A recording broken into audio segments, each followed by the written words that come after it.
Hello guys, welcome back to my YouTube channel. So in this video we will see the advanced concepts in GraphQL. In the last two parts we discussed that how we can do the CRUD operations, how we write the queries, and how we set up the hot chocolate package in the .NET Core. Now this time to learn the advanced concept in the GraphQL. We will see that how we can create and how we can use the variables in GraphQL. Along with that, we will see the fragments in the GraphQL, like how we can create the fragments and what is the fragments in the GraphQL. So without getting any delay, let's get start with the main content. So uh, till second part, we did so many things like queries and mutations or such kind of things. Or now let's start. So simply, uh, I will run this application, or I will tell you that one important thing that we can run two functions, two GraphQL APIs at the same time. Here, I will tell you that how we can do this, and it sounds very interesting. Okay, or let's see how we can manage it. So my application is starting there. That's good. Or along with that, what I will do, I will just open the Postman, okay, or simply first get the books, okay. So I will write the query, okay, or books.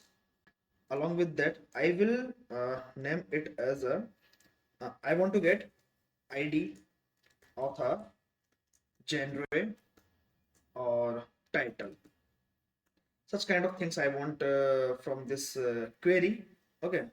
Now we will see that everything is working fine or not, or yes. So we are getting the response. So it means that every the query is written very good. Now I was telling you that we can run queries at the same time and multiple time, like we can run multiple queries at the same time. So let's see. uh, I want to get a book by ID, okay. Or I want to get the same parameter, and I'm expecting the same parameter from the book ID as well, okay. And if you run this thing, okay, and then you will see that ID is required, okay. So I have to pass the ID. So ID is 2, or I will pass, I am getting the data from the books method or from the book ID method, okay. And we are getting the data, but because we have only one row in the table, okay. So in this way we can use the, like we can get the response from multiple uh, methods using the one query. And if you want to see that how we can get the data by name, okay. So book by name, okay. Along with that, what I will do here, simply I will pass the uh, name, okay. Or what, and let me copy the book name, okay. Or let me see that what it is following there. It is following the title, okay. So I will copy the title, okay, like this. Or simply I will create a string, or I will pass the things, or I am expecting again these matters, or I will send the request. Then we will see that everything is working fine or not, okay. So yeah, we are getting the results in the one query from the multiple methods. So it is a very basic and fundamental thing, and it is the first step to go beyond the things above in the GraphQL, okay. And congratulations guys, if you get to know, if you learn a very important concept in the GraphQL.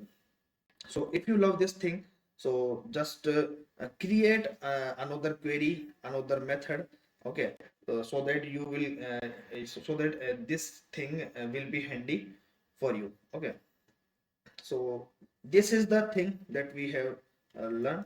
Now this time to learn fragments, that how we can write the fragments, okay, and what is the purpose of to use the fragments get the like it helps to uh, reduce the query size, that's it. Okay, so if like let's see what I am telling you.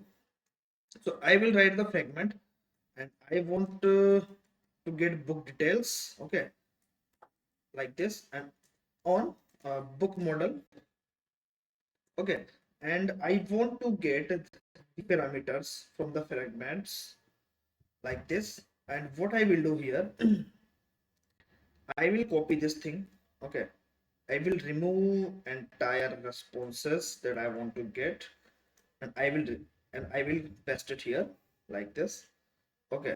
And and trust me guys, it is a very important thing to know advanced concepts in the GraphQL, okay. And that that is what I was telling you, that how the fragments reduce your query size, okay.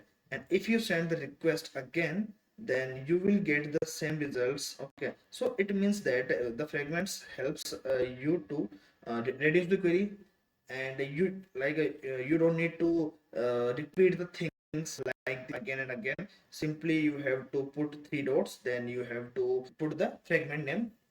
So how we did this fragment book details on book, okay. Or you have to pass the IDs as like what parameter and what response are you expecting from the AP, okay.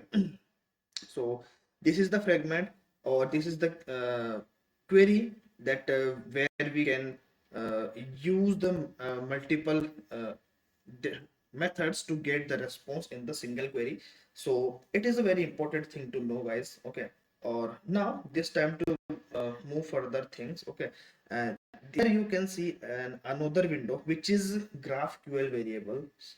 So and why this section is available, because we can write the variables and how we can use these variables in the queries, okay. So like it is a very important thing to know. So let's see how we can do this.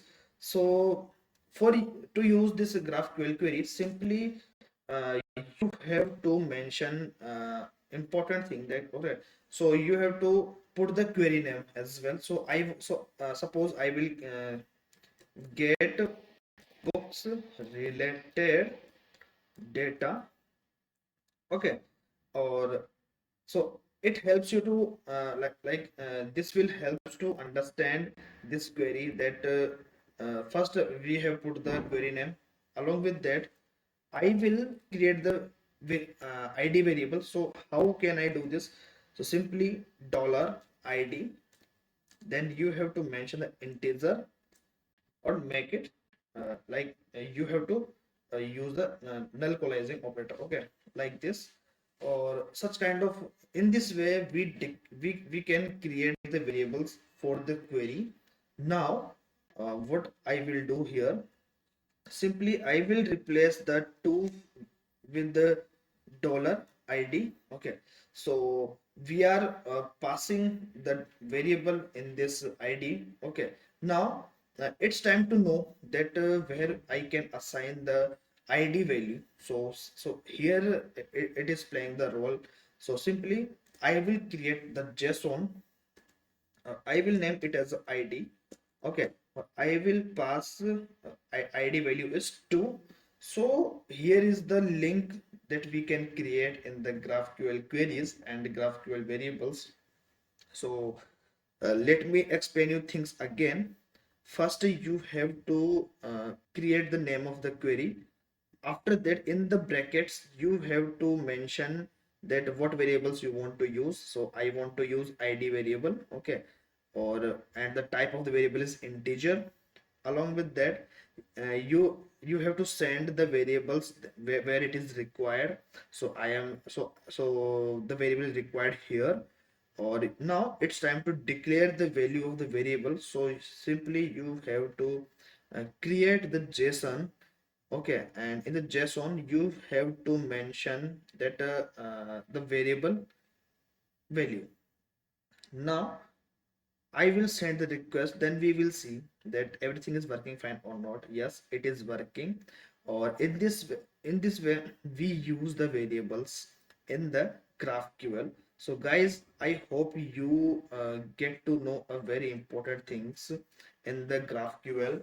Okay, and we learn uh, advanced concepts in the GraphQL, that like how we can write the query where we can get the data from the multiple GraphQL APIs.